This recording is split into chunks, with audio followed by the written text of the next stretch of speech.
جہاں پہ گردنیں ہی گردنیں کٹ رہی ہیں. اس پیارے مقدس مہینے میں، جس مہینے میں نبی دیکھتا بھیڑ کا فائدہ اٹھا کر کے گناہ کر لیے، کون ہمیں دیکھتا؟ لیکن کان کھول کر سن لیجیے اللہ کا فرمان. اللہ کیا فرماتا ہے؟ اللہ ارشاد فرماتا ہے، 30واں پارہ ہے، سورہ زلزال ہے. اذا زلزلت الارض زلزالها واخرجت الارض اثقالها وقال الانسان ما لها يومئذ تحدث اخبارها. اللہ فرماتا ہے جب زمین کانپے گی جیسا کانپنا طے ہے.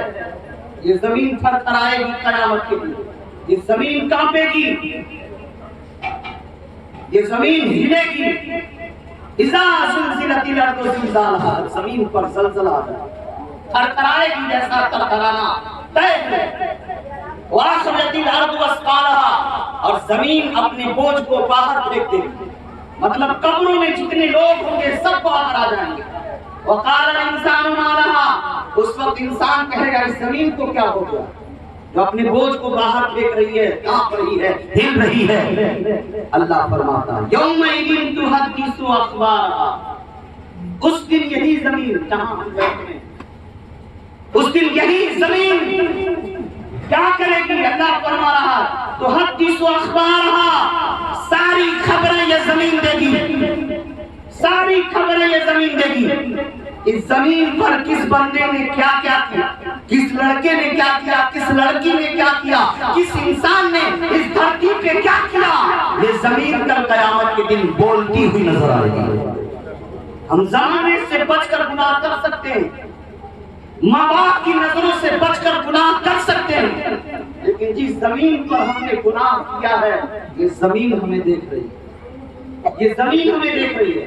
یومئذ تحدث اخبارها، یہ زمین اس دن خبریں دے گی.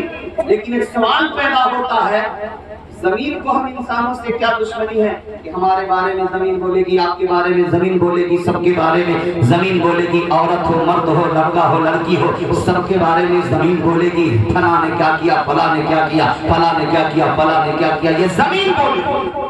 پھر زمین کو ہم سے دشمنی کیا؟ زمین کو ہم سے کوئی دشمنی نہیں ہے، بلکہ زمین اللہ کے حکم کے تابع ہے. اللہ زمین کو حکم دے گا اور اللہ فرما بھی رہا ہے بِأَنَّ رَبَّكَ أَوْحَىٰ لَهَا، اس لیے کہ زمین کو اللہ حکم دے گا اے زمین بول. اب زمین بولنا شروع کرے گی، کہاں بچ کر کے جاؤ گے؟ ایک بہت بڑی بات میرے دماغ میں آ رہی ہے. اللہ رب العزت کے پیارے بندو، اے نبی کے چاہنے والوں، امام حسین سے پیار کرنے والوں، اور جہاں تک میری آواز جا رہی ہے گھر میں بیٹھ کر کے سننے والی مقدس میری ماں بہنوں، سبھی لوگ غور سے سن لیجئے گا اور سمجھ لیجئے گا. حضرت امام یافعی رحمت اللہ علیہ ہیں، امام یافعی رحمت اللہ علیہ فرماتے ہیں ایک گاؤں تھا، اس گاؤں میں ایک لڑکا تنہا اپنے گھر میں پیدا ہوا، بڑے مالدار گھر میں پیدا ہوا ہے. وہ لڑکا جب بے شمار دولت جس کے گھر میں تھی، وہ لڑکا جوان ہوا.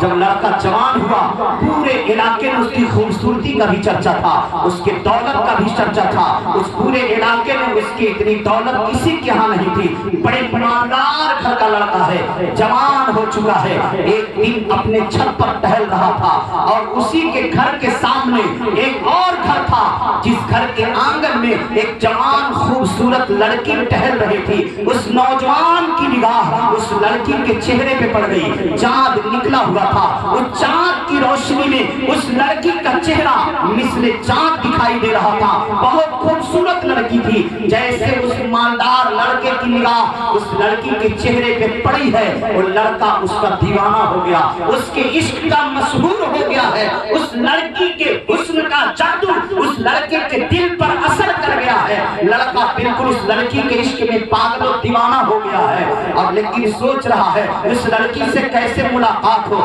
اس لڑکی سے کیسے ملاقات ہو کہ میں اس سے کہہ دوں میں تجھ سے پیار کرتا ہوں، میں تجھ سے محبت کرتا ہوں، اپنی محبت کا اظہار کر دو۔ اللہ اکبر۔ وہ نوجوان اسی طاق میں تھا کس کی طرح اس لڑکی سے ملاقات ہو جائے۔ ایک دن وہ لڑکا اپنے گھر کے باہر ٹہل رہا تھا، اتفاق دیکھیں رات کی تاریکی ہے، وہ لڑکی بھی اپنے گھر سے باہر نکلی کچھ تفریح کرنے کے لیے۔ لڑکے نے موقع کو غنیمت سمجھا، دوڑ کر کے اس لڑکی کے پاس گیا، کہا اے لڑکی میں تیرے عشق کا دیوانہ ہو چکا ہوں، میں تیری محبت میں پاگل ہو چکا ہوں، میری محبت کو قبول کر لے۔ اس لڑکی نے کیا جواب دیا تھا، کیا بہترین جواب دیا تھا، کہا او میرے بھائی عشق کرنا کوئی غلط بات نہیں ہے، پیار کرنا کوئی غلط بات نہیں ہے، محبت کوئی غلط بات نہیں ہے، محبت ہی کی تو یہ دین ہے۔ آج ہم اور تم یہاں نظر آ رہے ہو، یہ دنیا نظر آ رہی ہے، یہ چاند و سورج نظر آ رہے ہیں، یہ زمین و آسمان نظر آ رہے ہیں،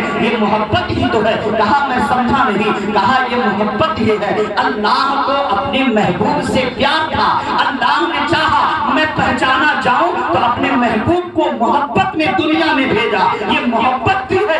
نبی کو دنیا میں بھیجنے سے پہلے زمین کا بچھونا بچھا دیا، آسمان کا شامیانہ لگا دیا، چاند و سورج جیسی روشنی دے دی، یہ محبت تو ہی ہے۔ محبت کرنا کوئی غلط بات نہیں ہے، ہر انسان کو دوسرے انسان سے پیار کرنا چاہیے، ایک بہن کو دوسری بہن سے پیار کرنا چاہیے، ایک بھائی کو دوسرے بھائی سے پیار کرنا چاہیے، یہ کوئی غلط بات نہیں ہے۔ اس لڑکے نے کہا نہیں نہیں میں دوسرے انداز کا تم سے پیار کرتا ہوں، تم سے نفسانی خواہشات کو حاصل کرنا چاہتا ہوں۔ تو لڑکی نے گرجدار آواز میں کہا او نوجوان کان کھول کر سن لے، تو ہوگا بڑے باپ کی اولاد، تو ہوگا بڑے گھر کا، تیرے پاس دولت بے شمار ہے، میں غریب گھر کی بیٹی ہوں، میرا باپ غریب ہے، میری ماں غریب ہے، میں نے غریب گھر میں آنکھیں کھولی ہے، لیکن اتنا غور سے سن لے تم مالدار گھر میں پیدا ہوا ہے، تیرے ماں باپ نے تیرے اوپر دھیان نہیں دیا، لیکن میں غریب گھر میں پیدا ہوئی ہے، میرے ماں باپ نے مجھ پر دھیان دیا ہے، بچپنے سے میری پرورش قرآن اور حدیث کی روشنی میں کی ہے، میرے ماں نے مجھے سنایا ہے، میرے باپ نے مجھے سنوارا ہے،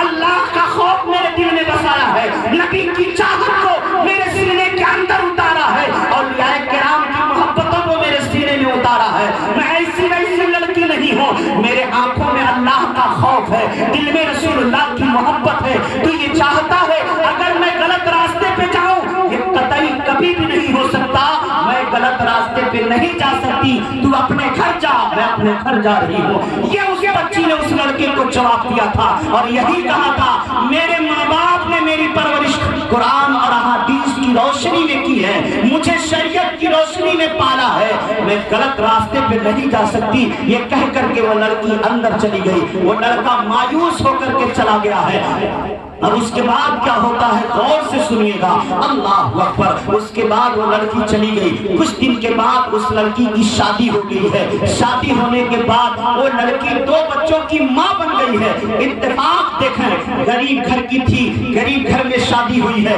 لیکن اتفاق سے اس لڑکی کا شوہر مر گیا، گھر میں کمانے والا کوئی نہیں، لا کر کھلانے والا کوئی نہیں، وہ غریب بچی جائے تو کہاں جائے؟ کئی دن سے گھر میں کھانا نہیں بن رہا تھا، اس کے چھوٹے چھوٹے بچے روز رو رہے تھے اور روز اپنی ماں کے سامنے آنسو گرا رہے تھے، ماں کب تک ہم بھوکے رہیں گے، ماں کب تک ہمارے پیٹ میں نوالا نہیں جائے گا، ماں کب تک تو ہمیں بھوکی رکھے گی۔ ماں کا دل بھر آیا، کہا بیٹو میں نے سنا ہے کہ شہر میں ایک مالدار آدمی ہے جس کے یہاں لائن لگتی ہے، غریبوں کی مدد کرتا ہے، کل میں اس مالدار کے دروازے پر جاؤں گی اور تمہارے لیے کچھ اناج لے کر کے آؤں گی۔ دن ہوا، جب دن کی سفیدی نمودار ہوتی ہے، وہ لڑکی اپنے گھر سے نکلتی ہے اور جو شہر کا مالدار آدمی ہے وہ کون تھا؟ کوئی اور نہیں تھا، وہی لڑکا تھا جو کسی زمانے اس لڑکی سے پیار کیا کرتا تھا۔ یہ لڑکی نقاب پہن کر کے نکلتی ہے اور جہاں عورتوں کی قطار لگی ہے، مانگنے والوں کی بھیڑ لگی ہے، اسی قطار میں وہ لڑکی بھی کھڑی ہو جاتی ہے۔ وہ مالدار لڑکا اپنے ہاتھوں سے سب کو دیتے جا رہا ہے۔ جب اس لڑکی کی باری آئی تو نہ جانے کون سی ادا اس نے دیکھ لیا، پہچان لیا، یہ تو وہی لڑکی ہے جو کسی زمانے میں میں اس سے عشق کیا کرتا تھا، پیار کیا کرتا تھا۔ اس لڑکی سے کہتا تم کنارے ہٹ جاؤ، باقی لوگ آئیں، باقی لوگوں کو دیتا رہا۔ جب سارے لوگوں کو دے چکا، سب کی جھولیوں کو بھر دیا،